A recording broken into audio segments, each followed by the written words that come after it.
Hello students, welcome to YouTube channel. आज हम start करने वाले हैं acids base and salt chapter. बहुत ही इंपॉर्टेंट चैप्टर है और ये फर्स्ट टर्म एग्जाम में भी आने वाला है। Chapter number 2 from class 10th NCERT. मैं आपको पर्सनली प्रेफर करूंगा कि आप एनसीईआरटी खोल लीजिए और एक नोट्स निकाल लीजिए, उसमें लिखना स्टार्ट करिए। बहुत सारे स्टूडेंट ये पूछते हैं कि नोट्स कौन सी अच्छी होती है, किससे हम एग्जाम में अच्छा स्कोर कर सकते हैं। तो नोट्स वही अच्छी होती है जो लेक्चर के साथ प्रिपेयर की जाती है। हमेशा जो लेक्चर चले तब आप नोट्स जो प्रिपेयर करोगे वो सबसे अच्छी नोट्स होगी। तो आइए चलिए बात करते हैं एसिड्स के बारे में। सबसे पहले यही एक बहुत इंपॉर्टेंट टॉपिक है, यहां से समझ लोगे तो आपका पूरा कॉन्सेप्ट डेवलप मतलब अच्छे से स्टार्ट हो जाएगा। ठीक है, कोई दिक्कत नहीं है। तो एसिड से बात करते हैं। सबसे पहले तो बुक के हिसाब से चलेंगे, ठीक है, लेकिन बुक के हिसाब से मैं आपको कुछ और भी चीजें बताऊंगा। ठीक है, बुक के हिसाब से चलेंगे तो आगे हम ज्यादा देर तक सर्वाइव नहीं कर पाएंगे। ठीक है, बुक में क्या दिया हुआ है? बुक में ये दिया हुआ है कि जो चीज सार एंड टेस्ट हो, क्या हो? सार एंड टेस्ट हो, खट्टी सार एंड टेस्ट हो। और दूसरी चीज क्या है? जो ब्लू लिटमस को, ब्लू लिटमस को, लिटमस क्या होता है? लिटमस एक इंडिकेटर होता है। It is a natural indicator. Natural indicator हमको नेचर से मिलता है। ठीक है, नेचर से मिलता है। तो आप समझ ही गए होंगे नेचुरल इंडिकेटर से। लिटमस जो होता है बहुत बच्चे जानते नहीं है और ये कॉन्सेप्ट बहुत इंपॉर्टेंट है। ये डिटेल ऑफ द कॉन्सेप्ट है। नीचे एक बॉक्स दिया हुआ है डू यू नो का, उसमें आप देखिएगा कि जो लिटमस होता है, ठीक है, जो लिटमस होता है उसका ओरिजिनल कलर क्या है? What is the original colour of litmus? अगर आप पूछोगे तो मोस्टली अब आप यहाँ पे ट्रिक कर सकते हो।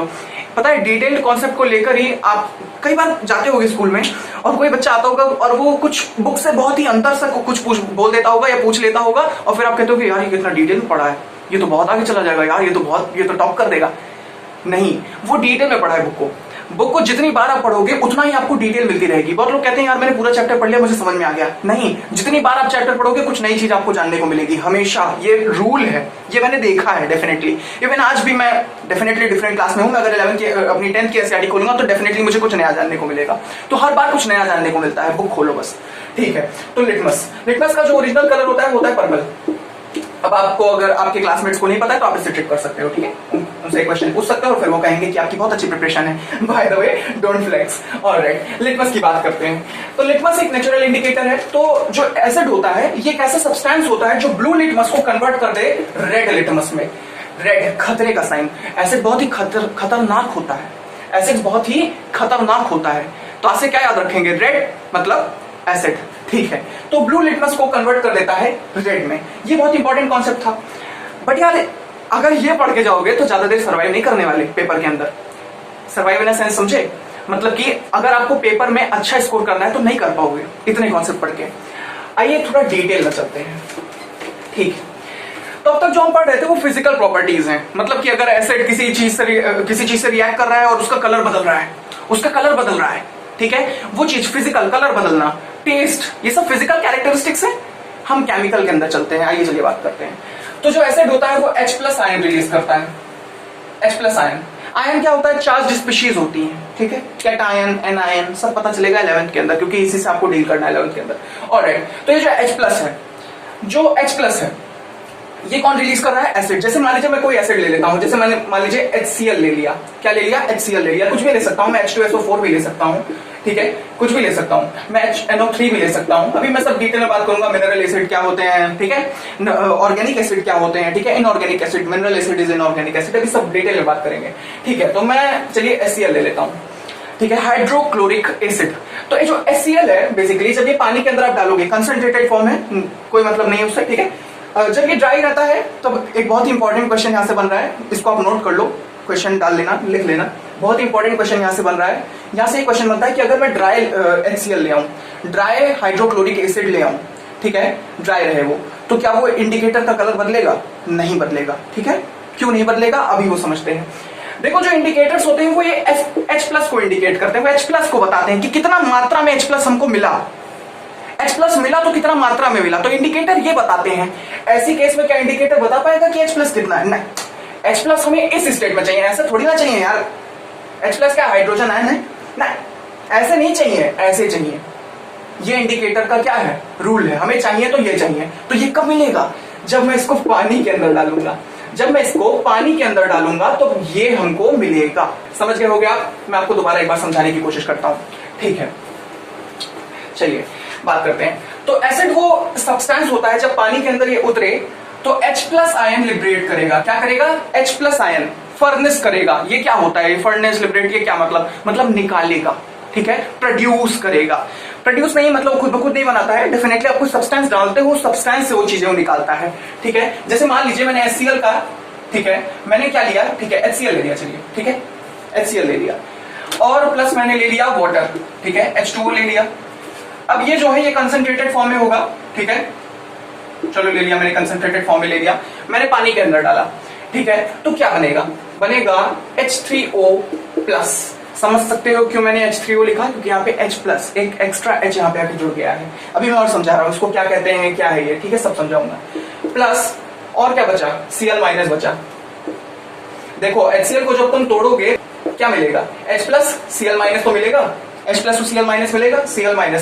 कोई चीज गायब नहीं होती है सोल्यूशन में, हमेशा याद रखना, रिएक्शन में कोई चीज गायब नहीं होती है। ठीक है, अगर आपको एक रिएक्शन लिख देते हो, आपने लिख दिया H2, जिस भी रिएक्शन में कोई बाई प्रोडक्ट निकले तो उसमें जो बाई प्रोडक्ट होते हैं वो गायब नहीं हो जाते, उसी सोल्यूशन के अंदर रहते हैं। वैसे यहाँ पे Cl- रहेगा।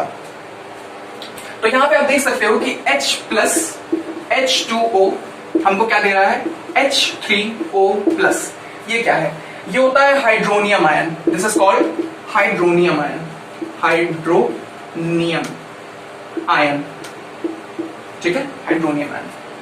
ये याद रखिएगा, बहुत ही इंपॉर्टेंट है, ये सब बेसिक्स हैं। ऑलराइट, तो ये मेन कॉन्सेप्ट है, मतलब H+ निकलेगा। ठीक है, तो अब हमें ये पता चल गया कि फिजिकल कैरेक्टरिस्टिक क्या है, केमिकल क्या है। केमिकल मतलब क्या, जब भी ये पानी के अंदर उतरेगा H+ निकालेगा। ठीक है, ऐसे नहीं निकालता, नॉर्मली नहीं निकालता है, नॉर्मली नहीं निकालता। जब पानी के अंदर जाता है तब H+ लिबरेट होता है। ठीक है, फर्नेस होता है, कुछ भी कहो, जो मन में आएगा। तो ये बातें हो गई। अब आइए बात करते हैं कि मिनरल एसिड क्या होता है, वीक एसिड क्या होता है और स्ट्रॉन्ग एसिड क्या होता है। जो आपने नॉर्मली सुना होगा, weak acid, strong acid, mineral acid, ठीक है, और ऑर्गेनिक एसिड, ऑर्गेनिक इनऑर्गेनिक। आइए चलिए बात करते हैं।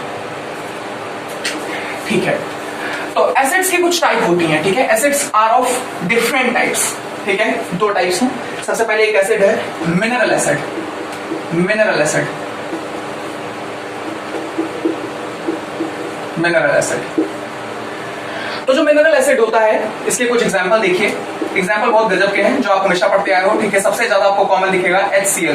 ठीक है, ये आपके स्टमक में पाया जाता है, HCl कंसंट्रेटेड फॉर्म में। HCl बहुत ही स्ट्रॉन्ग एसिड होता है। अभी हम इसके बारे में डिटेल में बात करेंगे। HCl के अलावा कौन होता है, H2PO4। ठीक है, ये भी होता है। और होता है H2SO4 और होता है HNO3। ठीक है, HNO3। एक होता है H2CO3। ठीक है, this is carbonic acid, this is a mineral acid. But अभी इसके साथ एक एक्सेप्शन है, आइए उसको भी डिस्कस करेंगे। और क्या ले लूं मैं, सल्फ्यूरिक एसिड हो गया। ठीक है, आपके सिलेबस में इतने ज्यादा एसिड है नहीं, तो केवल इनको पढ़ना है, इनको पढ़ना है, इनको पढ़ना है और इनको पढ़ना है। ठीक है, तो इनको नहीं पढ़ना तो मैं इनको हटा दे रहा हूं। तो ये कुछ एग्जाम्पल्स हैं, इनको नोट करिए। कैसे हम डिफरेंशिएट करते हैं एक वीक एसिड। चलिए पहले वीक एसिड में लिख देता हूं, तब बात करते हैं इसके बारे में। वीक एसिड, ठीक है, वीक एसिड के क्या एग्जांपल हैं, सारे जितने आप देखते हो, formic acid, oxalic acid, acetic acid, lactic acid. ठीक है, जितने एसिड, फॉर्मिक एसिड, ठीक है, जितने आपने पढ़े हैं, जितने लाइंस है मैं बोल दूं आपके लिए, लैक्टिक हो गया, ऑक्सैलिक हो गया, फॉर्मिक हो गया, ठीक है, मेथनोइक उसको बोलते हैं, काफी सारी चीजें हैं। ठीक है, तो ये सब जो एसिड हैं जो नॉर्मली आपको घर में देखने को मिलते हैं, ये वीक एसिड होते हैं। This is weak acid. हम इनको फूड में भी इस्तेमाल करते हैं। ठीक है, कई डिफरेंट डिफरेंट चीजों को प्रिपेयर करने के लिए इस्तेमाल करते हैं। अब जो टमाटर है, ठीक है, टमाटो, प्लीज डोंट जज मी, टमाटर जो है उसके अंदर वो क्या होता है, ऑक्सैलिक एसिड होता है। अब कैसे हम डिफरेंशिएट करते हैं मिनरल एसिड और वीक एसिड को। ठीक है, इसको आप ऑर्गेनिक भी लिख सकते हो, बिल्कुल कंफ्यूज मत होइए। ऑर्गेनिक या वीक सेम चीज है। मैं वीक इसलिए लिख रहा हूं क्योंकि मेरे लिए आसान पड़ रहा है भाई, समझ सकते हो। ठीक है, वीक एसिड कैसे हम डिफरेंशिएट कर रहे हैं, ये उसको समझते हैं सबसे पहले, क्योंकि ये सबसे इंपॉर्टेंट है। तो एग्जांपल लिखने की जरूरत है, मैंने आपको बता दिया है, शायद लिखने की तो जरूरत होगी। मैं क्या कहने की कोशिश कर रहा हूँ, समझ गए होंगे। तो इन्हें हम डिफरेंशिएट कैसे करते हैं। ठीक है, डिफरेंशिएट करने का तरीका क्या है, इनको हम अलग अलग कैसे करते हैं, on which basis they are different, किन बेसिस पे ये डिफरेंट है। देखो, जो मिनरल एसिड होते हैं ये जब भी पानी के अंदर जाते हैं, ठीक है, ये जब भी पानी के अंदर जाते हैं, किसके अंदर जाते हैं, H2O के अंदर जाते हैं, तो ये केवल आयन प्रोड्यूस करते हैं, केवल आयन लिबरेट करते हैं, केवल आयन फर्नेस करते हैं।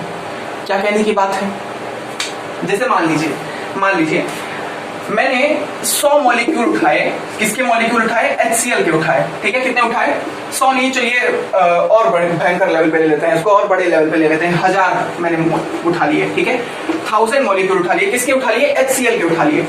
ठीक है, और इसको मैंने किस में डाला, पानी के अंदर डाला।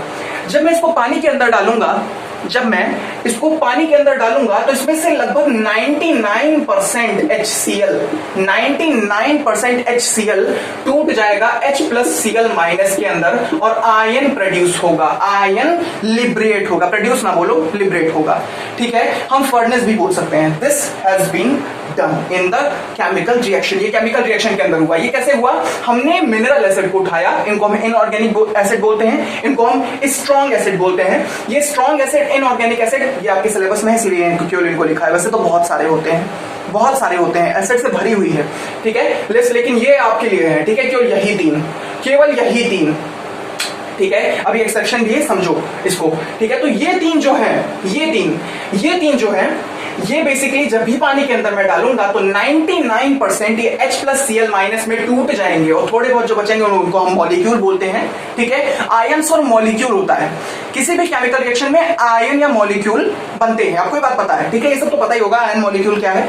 तो मॉलिक्यूल बस केवल 1% से भी कम बचेंगे। This is less than 1%, less than 1% molecule बचेंगे। लेस देन 1% मॉलिक्यूल दिख रहा है ना आपको? हाँ, लेस देन 1% मॉलिक्यूल। 99% से ज्यादा आपको आयंस मिलेंगे। समझे, ये कॉन्सेप्ट है, ये मेन कॉन्सेप्ट है।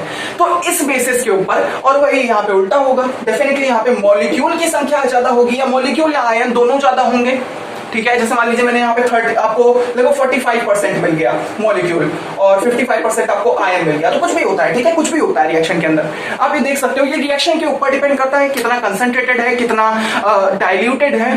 ठीक है, इन सब कॉन्सेप्ट के ऊपर डिपेंड करता है। बट क्या मेन कॉन्सेप्ट है, बेसिस क्या है, किसके बेस पे हमने इसको और इसको डिवाइड किया है, डिफरेंशिएट किया है, वो ये बेसिस है, वो ये बेसिस है। समझ में आया मैंने क्या कहा? मैंने कहा जब भी पानी के अंदर मैं इन एसिड्स को डालूंगा, कौन से? मिनरल एसिड को। किनको डालूंगा? मिनरल एसिड को। जब मैं इनको पानी के अंदर डालूंगा तो H+ आयन बनेंगे और ऐसा 99% होगा, 99% से भी ज्यादा। मैंने क्या कहा? मैंने कहा कि हाँ बनेंगे, लेकिन ये जितना ज्यादा कंसंट्रेटेड होगा उसके ऊपर भी डिपेंड करता है ना, कंसंट्रेशन के ऊपर भी डिपेंड करता है। मान लीजिए आपने हाईली डाइल्यूटेड उठाया और फिर आपने पानी के अंदर डाल दिया, फिर कहा भैया ने झूठ बोला था, ऐसा थोड़ी ना होता है। ठीक है, डाइल्यूशन और कंसंट्रेशन के ऊपर काफी चीजें डिपेंड करती हैं, रिएक्शंस मोस्टली डिपेंड करती हैं उनके ऊपर। ठीक है, वो एक बहुत ही बड़ा चेंज हो जाता है। तो चेंजेस हैं, लेकिन जितना कंसंट्रेटेड लोगे उतना ज्यादा ये केस आपको देखने को मिलेगा। जितना बहुत सबसे ज्यादा 99% से भी ज्यादा आपको आयंस मिलेंगे, बाकी 1% से भी कम आपको मॉलिक्यूल्स मिलेंगे। ठीक है, और वो भी अनफॉर्चुनेटली नहीं हो पाए होंगे, नहीं तो ये एक बहुत बड़ी कंडीशन है। ये अनफॉर्चुनेटली मॉलिक्यूल रह गए हैं, ये मॉलिक्यूल रहने नहीं चाहिए, नहीं रहने चाहिए molecule. They should also break, इन्हें भी टूटना चाहिए H+ और Cl- में, बट ये टूटे नहीं, कुछ होगी कंडीशन, इसीलिए मैंने इन्हें लेस देन 1% बोला। बट ये रियलिटी में बताऊं तो 100% आयन एंड आयन ही बनाते हैं। 100% केवल आयन और आयन ही बनाते हैं, H+ में ही टूटते हैं, H+ और Cl- में सबके सब टूट जाते हैं, सबके सब टूट जाते हैं। बट कुछ ऐसे केसेस रह जाते हैं, कुछ ऐसी कंडीशंस रह जाती हैं जिसके अंदर लेस देन 1% मॉलिक्यूल रह जाते हैं, इसीलिए मैंने ऐसा कहा। But on the other hand यहाँ पे केवल मॉलिक्यूल्स, आयंस एंड मॉलिक्यूल दोनों बन रहा है। ठीक है, तो ये आपको बहुत इंपॉर्टेंट कॉन्सेप्ट था, इसको जानिए। ठीक है, आपको बुक में दिया हुआ है फिजिकल चेंजेस, फिजिकल किस तरीके हमें चीजें देखने को मिलती है, बट मैंने आपको थोड़ा केमिकल बेसिस पे भी समझाया। फिजिकल तो समझा दिया, केमिकल भी समझा दिया।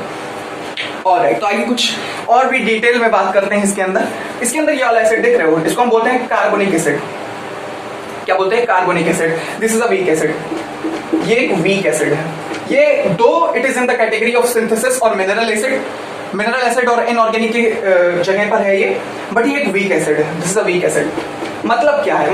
यहाँ पे खटाक से दिमाग में घूमना चाहिए, खटाक से आपके दिमाग में घूमना चाहिए कि आयंस और मॉलिक्यूल बनाएगा, ना कि केवल आयन बनाएगा। आयन केवल ये तीन बनाएंगे, ठीक है मुन्ना, ये तीन केवल आयन बनाएंगे। बाकी जो ये है, ये लास्ट वाला, ये वीक एसिड है और ये केवल क्या बनाएगा? आयंस और मॉलिक्यूल दोनों बना लेगा। समझ में आया? ये सब बेसिक्स हैं। तो ये हमारा एक बहुत ही इंपॉर्टेंट टॉपिक था। यहाँ पे formic acid, lactic acid, oxalic acid, ठीक है, सिट्रिक एसिड, सबसे इंपॉर्टेंट मैं भूल ही गया आपको बताना, ठीक है, फॉर्मिक एसिड है, ठीक है, इसको मेथनोइक एसिड भी बोलते हैं, ठीक है, formic acid, acetic acid, lactic acid, citric acid, oxalic acid, ठीक है, बहुत सारे एसिड्स हैं, बहुत सारे, एस्कॉर्बिक एसिड, बहुत सारे एसिड्स होते हैं। तो वो क्या है? वो वीक है, दे आर वीक। एप्पल के अंदर पाया जा रहा है, अनियन के अंदर पाया जा रहा है, टमाटो के अंदर पाया जा रहा है। तो ये एसिड अगर स्ट्रॉन्ग होते तब तो हम इन्हें खा ही ना पाते, बट ये वीक एसिड है इसलिए आप इनको खा पाते हो। बस वही डिफरेंस है, छोटी छोटी बातें हैं बस। तो ये सब थे बेसिक्स ऑफ कॉन्सेप्ट, ठीक है, ये सब बहुत इंपॉर्टेंट है। अब इसके अंदर बहुत सारे कॉन्सेप्ट आते हैं जैसे बेसिसिटी ऑफ एसेट्स एंड बहुत सारी डिफरेंट चीजें, लेकिन हम वो डिस्कस नहीं करेंगे क्योंकि वो आपकी बुक के अंदर नहीं है। बस इतना जान लो, इतना जान लिए समझ लो सब तुम ऑलमोस्ट जान गए हो, घोड़ के सब बैठ गए हो। अब इनमें कुछ बहुत बढ़िया केस मिलते हैं, ठीक है, बहुत बढ़िया चीजें मिलती हैं, जैसे कि कौन इवेपोरेट करेगा, कौन इवेपोरेट नहीं करेगा, ठीक है। अब ये वाला आता है कॉन्सेप्ट उसके अंदर, let me tell you, vaporisation का ही कॉन्सेप्ट है, but this comes under the volatile and non volatile acid, या it is striked in my mind. So I was talking about volatile and non volatile acid. तो इसमें volatile कौन है, non volatile कौन है, ठीक है। non volatile आपका H2SO4 है और volatile आपके HCl और HNO3 है। ये बात को आप नोट कर लीजिए, फटाक से डालिए। कहाँ पे डालेंगे, नोट्स के अंदर डालेंगे ना, ठीक है। HNO3 और HCl क्या होते हैं, ये volatile होते हैं, और ये जो ये है H2SO4 ये non volatile। ये कॉन्सेप्ट क्या है, volatile non volatile, ठीक है।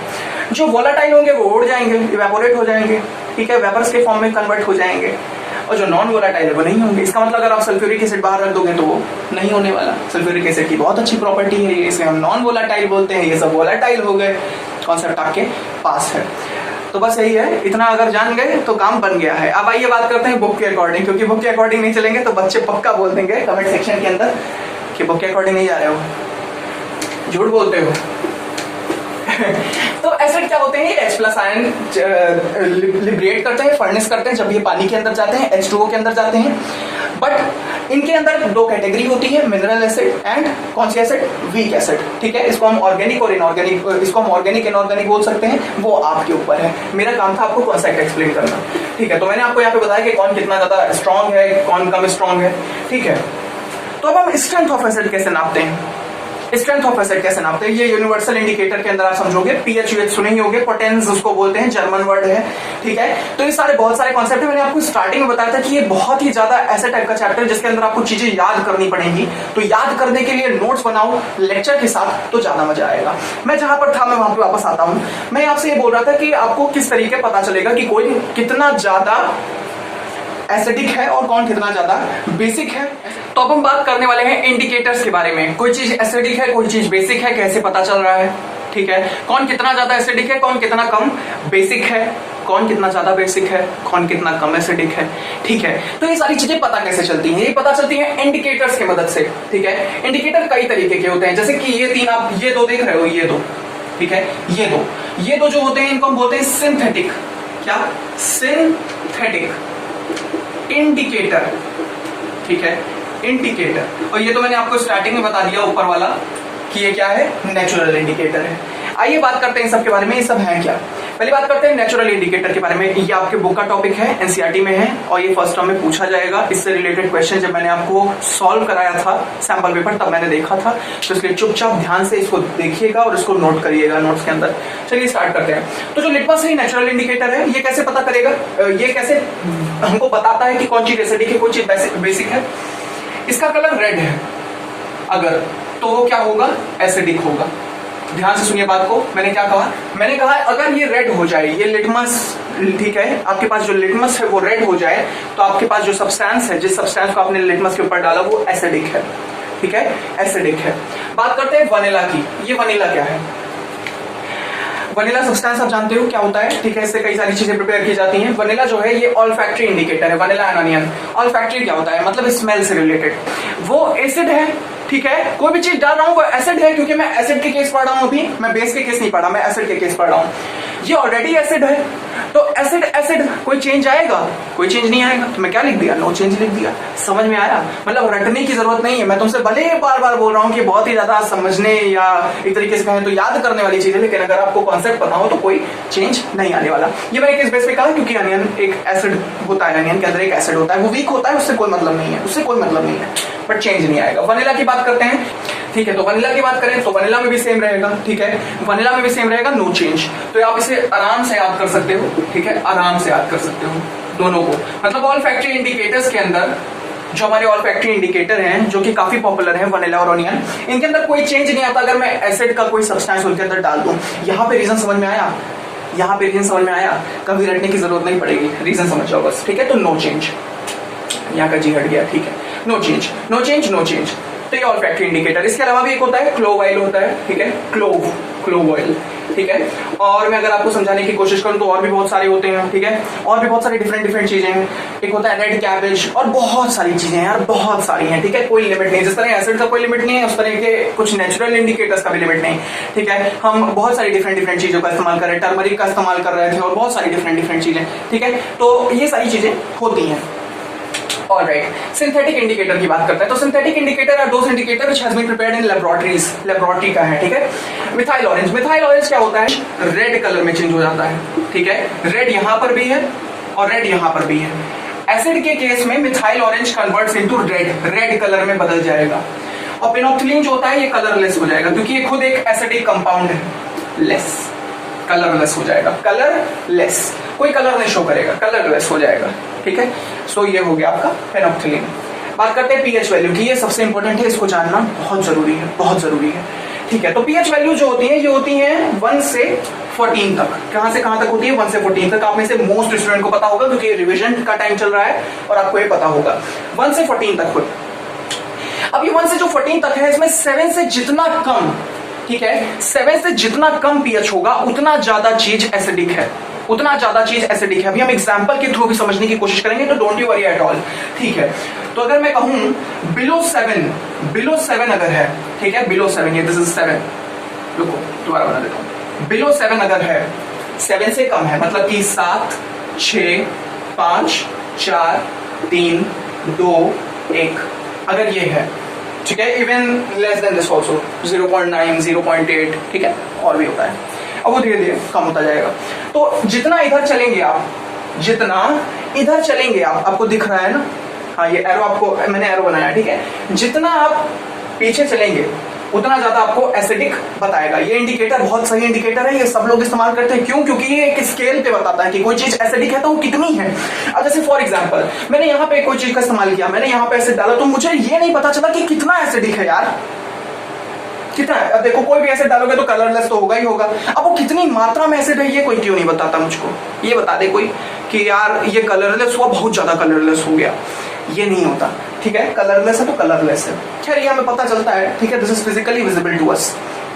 But by the way we use this because this is more applicable and this is more easy, ठीक है, काफी अच्छा है और काफी अच्छे तरीके से हम समझ भी जाते हैं, ठीक है। So this were synthetic indicator, this were olfactory indicator, this was natural indicator, this is pH, this we call this universal indicator. Universal मतलब विश्व में सब लोग यूज कर रहे हैं। तो अब आइए कुछ एग्जांपल मैं आपको देता हूं। अब मेरे पास HCl है, HNO3 है, H2SO4 है, सब मैंने पानी के अंदर डाले थे। क्यों डाले थे? क्योंकि अगर ये सॉलिड फॉर्म में होंगे तो नहीं पता चलेगा, नहीं, ये सब बुक में दिया हुआ है, इसकी बात को इसके ऊपर दिया हुआ है एग्जांपल, उसको पढ़ना बहुत जरूरी है क्योंकि उससे रिलेटेड क्वेश्चन आ ही जाते हैं यार, ठीक है। तो देते हैं और क्या ले लें, और ले CH3COOH, ठीक है। What is this? This is acetic acid, this is acetic acid. और भी बहुत सारे होते हैं भाई, ठीक है। और क्या है, और अगर मान लो मुझे मिथेनोइक एसिड, और बहुत सारे हैं, ठीक है। कार्बोनिक एसिड ले लेता हूं, चलो H2CO3। हमें बताना क्या है,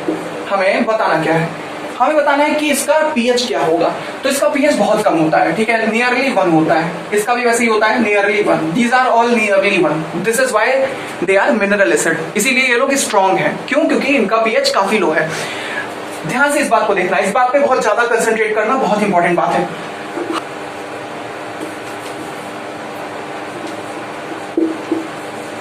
हायर द कंसंट्रेशन, यहाँ पे ऐसे ये लिखे दे रहा हूं केवल concentration, higher the concentration of H3O plus hydronium ion, higher the concentration of hydronium ion is seen in a solution, lower the pH is। रुक जाओ, पूरी बात को पहले लिख लें फिर आगे बात करते हैं, ठीक है। Higher the concentration of hydronium ion in solution, lower the pH is, lower the pH is।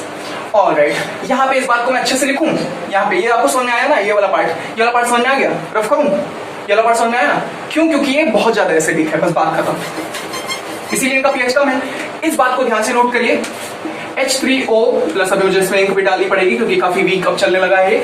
H3O plus जितना ज्यादा होगा पीएच की वैल्यू वैल्यू की बात हो रही है, वैल्यू, क्योंकि ये वैल्यू दिखा रहा है ना 1 2, ये क्या है 7 6 5 4 3 2 1, क्या है वैल्यू, ये तो है, तो वैल्यू उतनी छोटी, इनवर्सली प्रोपोर्शनल टाइप्स, ठीक है। क्या, higher the concentration of hydronium ion lower the PHS. इस बात को आज से आप दिमाग में याद रखिएगा।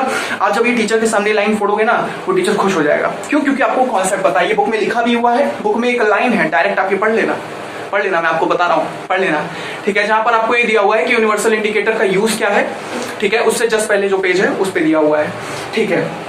तो higher the concentration of hydronium ion is seen lower the PHS, तो क्या हुआ, मैंने अभी आपको बोला था स्टार्टिंग में लेक्चर के कि मिनरल एसिड में हाइड्रोनियम आयन की संख्या सबसे ज्यादा होगी, क्योंकि उसमें H+ की संख्या सबसे ज्यादा है, तो H+ की संख्या ज्यादा है, हाइड्रोनियम आयन की संख्या ज्यादा है, इसका मतलब पीएच की वैल्यू कम है। इसीलिए मैंने HCl, HNO3 और H2SO4 पे 1 से कम का पीएच मार्क किया, मैंने 1 मार्क किया, लेकिन 1 से भी कम का पीएच है। चलिए आइए इनकी बात करते हैं। तो इनका पीएच लगभग 4 से 5 के बीच में, और इनका भी पीएच ऐसा ही 5 से 6 के बीच में, ठीक है, 4 5 5 6 कुछ भी लिखो, ठीक है। इतना कोई कंसर्न, इतना ज्यादा एग्जैक्ट क्वेश्चन नहीं आएगा, लेकिन ऐसे ही होता है, ठीक है। कंसंट्रेशन के ऊपर ये भी डिपेंड करता है, ऑलराइट। बट ऐसा नहीं है कि अगर तुम भर के पूरा हमारे पास डिब्बा दे दोगे, उसके अंदर HNO3 भरा हुआ है, पूरा कंसंट्रेटेड है, तो उसका पीएच बहुत ज्यादा हो जाएगा, pH 1 हो जाएगा। नहीं, मैं जब आपसे बोलूं ऐसे, जब हमेशा याद रख लो, आज से ये कोड हो गया हमारा और आपके बीच में क्या हो गया, एक पैक्ट साइन हो गया। आज से क्लियर हो गया कि मैं जब भी बोलूंगा एसिड के केस में बहुत ज्यादा पीएच हो गया, इसका मतलब क्या, इसका मतलब आप 1 मानोगे, मतलब आप उल्टा चलोगे। समझ में आया? फिर बोलो बाद में भैया कमेंट सेक्शन के अंदर कि भैया आपने तो उल्टा बोला, गलत बोला। नहीं, गलत नहीं बोला, सही बोला। तो मैंने आपसे क्या कहा, मैंने कहा कि इनका भी लगभग ऐसे ही रहता है, इनका काफी कम रहता है यार, पीएच काफी कम रहता है, ठीक है, कॉन्सेप्ट के कारण, क्योंकि इनके अंदर मॉलिक्यूल और हाइड्रोनियम आयन की संख्या कम है। इस केस के अंदर ये ये जो H3COOH और H2CO3 है, कार्बोनिक एसिड, एसिटिक एसिड, इनके केस में हाइड्रोनियम आयन की संख्या कम है, तो पीएच की वैल्यू ज्यादा होगी। समझ में आ रहा है मैं क्या कह रहा हूं? मैं कह रहा हूं कि पीएच की वैल्यू डिपेंड करती है हाइड्रोनियम आयन के कंसंट्रेशन पर। हाइड्रोनियम आयन का कंसंट्रेशन जितना ज्यादा होगा उतना कम पीएच होगा।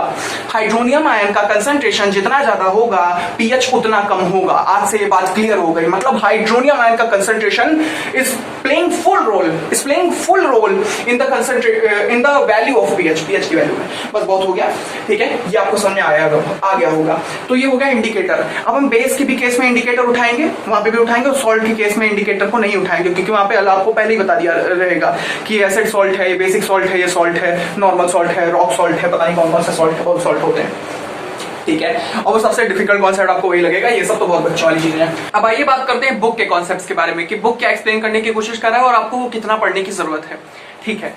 तो सबसे पहले हम बात कर लेते हैं, ठीक है, आज हम केवल एसिड तक कंप्लीट करेंगे, and what do all bases have in common. आपका एक टॉपिक है नहीं, वो हम अगले लेक्चर में स्टार्ट कर देंगे, ठीक है। अभी आप मेरी बात सुनो, ठीक है। तो कभी भी अगर एसिड मेटल के साथ रिएक्ट करे, whenever acids react with metal, किससे, मेटल के साथ जब रिएक्ट करेंगे, जब भी कभी एसिड्स मेटल के साथ रिएक्ट करेंगे, तो हमारे पास क्या निकल कर आएगा? क्या लगता है आपको क्या निकल कर आएगा? आज से दिमाग में एक बात आपको डालनी है। क्या डालनी है दिमाग के अंदर? बात वो ये है कि जो मेटल है वो बेसिक होता है।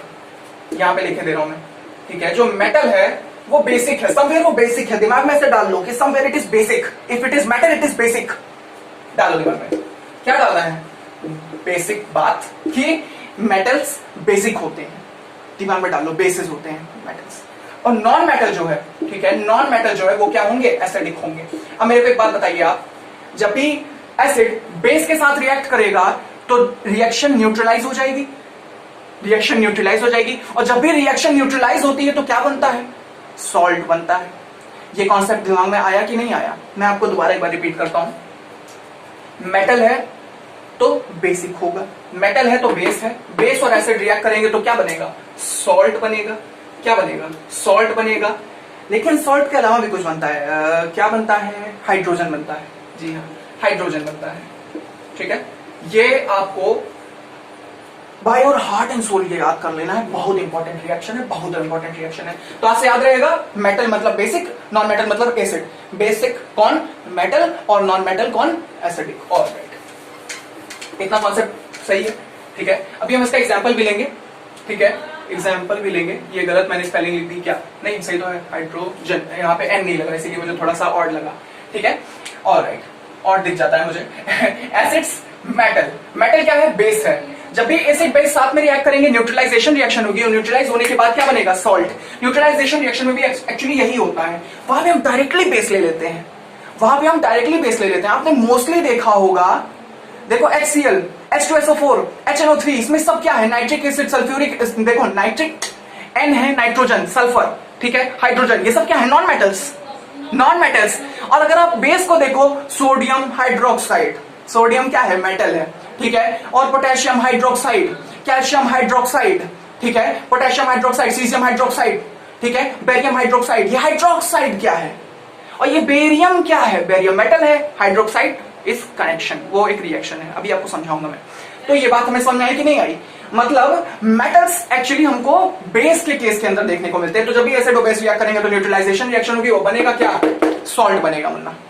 सो I was talking about acid and metals react करेंगे, सॉल्ट एंड हाइड्रोजन बनेगा। ये आपको दिमाग में बार बार क्यों रिपीट करा? क्योंकि दिमाग में डालना बहुत जरूरी है। ठीक है, आइए बात करते हैं। ठीक है, बार बार मैं इस स्पेलिंग की तरफ क्यों ध्यान जा रहा है? सही तो है ना? हाइड्रोजन, कोई गलत थोड़ी ना हो सकती है स्पेलिंग, बेसिक स्पेलिंग गलत नहीं हो सकती। हाइड्रोजन। चलिए, ऑलराइट, वीडियो में काफी लंबी कर रहा हूं, फालतू का समय वेस्ट कर रहा हूं आपका, कोई बात नहीं। ठीक है, अब अगर एसिड, ठीक है, एसिड बेस के साथ रिएक्ट करें, बेस के साथ रिएक्ट करें तो सॉल्ट और वाटर बनता है, सॉल्ट और वाटर बनता है। हमेशा याद रखिएगा, हमेशा अपने दिमाग में ये बात डाल लीजिए। क्यों? क्योंकि NaOH, KOH, CaOH का होल ट्वाइस, यहाँ पे O दिख रहा है, तो क्या बनेगा? पानी बनेगा, क्योंकि ऑक्सीजन कंबाइन कर जाएगा हाइड्रोजन के साथ। यहाँ पर और यहाँ पर काफी चेंज है, और ये सेम चीज है। यहाँ पे हमने डायरेक्ट बेस का इस्तेमाल किया, sodium hydroxide, potassium hydroxide, calcium hydroxide, caesium hydroxide, लेकिन हमने यहाँ पे मेटल उठाया, जैसे सोडियम उठा लिया, पोटेशियम उठा लिया, कैल्शियम उठा लिया। ठीक है, समझ में आया? ठीक है, तो आज आप खुद से एग्जाम्पल बनाने वाले हो। क्यों? क्योंकि आपका कॉन्सेप्ट क्लियर हो गया है। कॉन्सेप्ट क्लियर तो मतलब कि एग्जाम्पल खुद से बनाएंगे आज आप। इंक भर रहे थे, चलिए दोबारा स्टार्ट करते हैं। तो आई वाज टॉकिंग अबाउट कि रिएक्शन आपने देख लिया, ठीक है। अब ज्यादा वीडियो में कुछ बचा नहीं है। अब हम मेटल कार्बोनेट के साथ रिएक्शन कराएंगे, और फिर आपको थोड़ी बहुत बेसिक्स बताएंगे, उसके बाद हम वापस खत्म कर देंगे वीडियो को। फिर हम आएंगे अगले लेक्चर के साथ, जो कि बेस के ऊपर होगा। लेक्चर आने में थोड़ी फ्रीक्वेंसी काफी स्लो है, I know this, but I am very sorry. Example मैं एसिड लूंगा, मैंने मान लीजिए H2SO4 ले लिया। क्या है ये? Sulphuric acid. इसका नाम याद रखना, नाम याद रखना, ये सब आपको पता ही होगा। H2SO4 है, ये रिएक्शन किसके साथ कर रहा है? चलिए लेट्स सपोज मैंने क्या ले लिया? जिंक ले लेते हैं। क्या मिलेगा मुझे मिलेगा जिंक, ZnSO4 मिलेगा मुझे, ठीक है। What is this? Zinc sulphate plus we have hydrogen, ठीक है, हाइड्रोजन। ये ऊपर की ओर क्या साइन है? रिएक्शन हुआ है, ठीक है, हाइड्रोजन इवॉल्व होगा, हाइड्रोजन गैस। सो क्या देख रहे हैं आप इस रिएक्शन के अंदर? आप देख रहे हैं कि एसिड है, साथ में मेटल, जिंक मेटल होता है, it is a brittle in nature, आपको ये सब पता होगा। तो जिंक क्या है? मेटल है, जिंक मेटल है। ये मैंने आपको मेटल और नॉन मेटल के केस बता दिए थे, ठीक है। तो ये मेटल है, एसिड है, और सॉल्ट बना, zinc sulphate is a salt, it's a salt, ZnSO4 is a salt, and hydrogen तो आपको मिल गया, ठीक है। तो this was the best example, मैंने आपको एग्जांपल भी एक्सप्लेन कर दिया। दिस इज, ये हमेशा सही है तुम्हारे लिए ये हमेशा सही है, ये कभी गलत नहीं हो सकता, ये कभी गलत नहीं हो सकता। आप ये बोल दो, जो भी टीचर आपके सामने आए आप ये बोल दो बात कि एसिड प्लस मेटल आएगा तो सॉल्ट एंड हाइड्रोजन बनेगा, एसिड प्लस बेस आएगा तो क्या बनेगा? एसिड प्लस बेस आएगा तो सॉल्ट एंड वाटर बनेगा। ये हमेशा, यहाँ मैंने कुछ और तो नहीं बोला था, हाइड्रोजन बोलना चाहिए था, वाटर तो मैंने नहीं बोला, चलो ठीक है कोई बात नहीं। तो वाटर नहीं बोला होगा मैंने, हाइड्रोजन ही बोला होगा। तो ये जो है, ये सारी चीजें ये आपके लिए सेम रहेंगी, इसमें कोई चेंज नहीं आने वाला। हाँ, बस ये रिएक्शंस चेंज होती रहती है, क्योंकि डेफिनेटली डिफरेंट मेटल मिलेंगे, डिफरेंट बेस मिलेंगे, डिफरेंट एसिड मिलेंगे। बाई कार्बोनेट स्लैश हाइड्रोजन, ये सेम रहेगा, ठीक है। चाहे हाइड्रोजन कार्बोनेट ले लो, चाहे बाई कार्बोनेट ले लो, ये प्लस नहीं है, this is not plus, this is slash. इसका मतलब चाहो तो बाई कार्बोनेट लो, चाहे तो हाइड्रोजन कार्बोनेट लो। हाइड्रोजन कार्बोनेट प्लस एसिड, इसके साथ जब आप एसिड लोगे तो क्या बनेगा? तब बनेगा सॉल्ट प्लस कार्बन डाइऑक्साइड, इसको मैं CO2 लिखे दे रहा हूं, प्लस वाटर, ठीक है। ठीक है, समझ में आया? मतलब जब ये बाइकार्बोनेट लोगे, हाइड्रोजन कार्बोनेट लोगे, तो एसिड के साथ रिएक्शन कराओगे तो सॉल्ट, कार्बन डाइऑक्साइड और वाटर आपका कंपोनेंट होगा। इसको याद करना चाहो तो याद कर लो, वैसे इस पे ज्यादा रिएक्शंस आती नहीं है, बट अगर आपको इस पे रिएक्शंस आती आपको याद हो जाएगा, कोई दिक्कत की बात नहीं है। ठीक है, कार्बोनेट लगा है, कार्बन डाइऑक्साइड एक्स्ट्रा है, बाकी और कोई दिक्कत थोड़ी ना है। ध्यान से देखो क्या एक्स्ट्रा है, क्या एक्स्ट्रा है, पहले तो ये देखो, कार्बन डाइऑक्साइड एक्स्ट्रा है, तो कार्बन डाइऑक्साइड एक्स्ट्रा है तो इतना तो याद कर ही सकते हो। हाइड्रोजन कार्बोनेट आ गया, कार्बोनेट आ गया तो मतलब कार्बन डाइऑक्साइड जुड़ जाएगा, बस, बाकी और कोई चेंज नहीं है। बाकी वही न्यूट्रलाइजेशन रिएक्शन का सॉल्ट और वाटर, ठीक है, ठीक है। न्यूट्रलाइजेशन रिएक्शन में वो जो भी मैंने आपको दिखाया था एसिड प्लस बेस, तो उसे हम न्यूट्रलाइजेशन रिएक्शन कहते हैं, न्यूट्रलाइज कर देना। तो सारे इंपॉर्टेंट पॉइंट आपको मैंने एक्सप्लेन कर दिए, कार्बोनेट एक्सप्लेन कर दिया, न्यूट्रलाइजेशन एक्सप्लेन कर दिया, हाइड्रोनियम आयन एक्सप्लेन कर दिया, H प्लस क्या होता है, क्या स्ट्रॉन्ग एसिड होता है, क्या मिनरल एसिड होता है, क्या वीक एसिड होता है, सब चीजें मैंने आपको एक्सप्लेन कर दी है। कोई टॉपिक अपनी तरफ से छोड़ा नहीं है, सब बताने की कोशिश की है इसी वीडियो के अंदर। ठीक है, बहुत मेहनत लगती है ऐसी वीडियोस को क्रिएट करने में, एंड आपको ये पता होगा। एंड अगर आपको वीडियो अच्छा लगे तो आप डेफिनेटली जो आपका मन करे आप वो करिए, अपने क्लासमेट्स के साथ इसको शेयर जरूर करिए।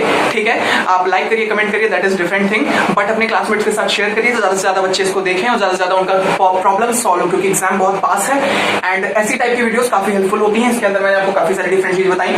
नीचे जो डिस्क्रिप्शन में लिंक है उस पीडीएफ के अंदर, ठीक है, उस पीडीएफ के अंदर आपको फर्स्ट टर्म से रिलेटेड डिफरेंट क्वेश्चन मिलेंगे, क्वेश्चन अच्छे मिलेंगे। वो कैसे होंगे? एमसीक्यू बेस्ड होंगे हमेशा की तरह। एमसीक्यू ने आपका काम काफी आसान कर दिया है, एलिमिनेशन के थ्रू आपको किसी भी तरीके से अचीव कर लेना चीजों को। ठीक है, तो बस आज के वीडियो में इतना ही था एंड काफी सारी चीज मैंने आपको एक्सप्लेन की है। कार्बोनेट के साथ रिएक्शन, न्यूट्रलाइजेशन रिएक्शन, वाटर के साथ रिएक्शन, वाटर के साथ नहीं मेटल के साथ रिएक्शन। ठीक है, वाटर में कुछ एक्स्ट्रा नहीं है, वाटर में एक्वस हो जाता है, आपको पता चला। हाइड्रोनियम आयन तो मैंने आपको वाटर भी एक्सप्लेन करके रखा है, सारी चीजें मैंने आपको एक्सप्लेन कर दी। मिनरल एसिड क्या होता है, स्ट्रॉन्ग एसिड क्या होता है, वोलेटाइल क्या होता है, नॉन वोलेटाइल क्या होता है, सब बता के रखा है। तो बस thanks for watching the video and इस तरह मेहनत करते रहिए एंड आपका फुल मार्क्स आना पक्का है, क्योंकि अगर आपने मेहनत की है तो मार्क्स तो फुल आएंगे ही। ठीक है, मेहनत जो करता है उसके मार्क्स फुल आते हैं। चलिए।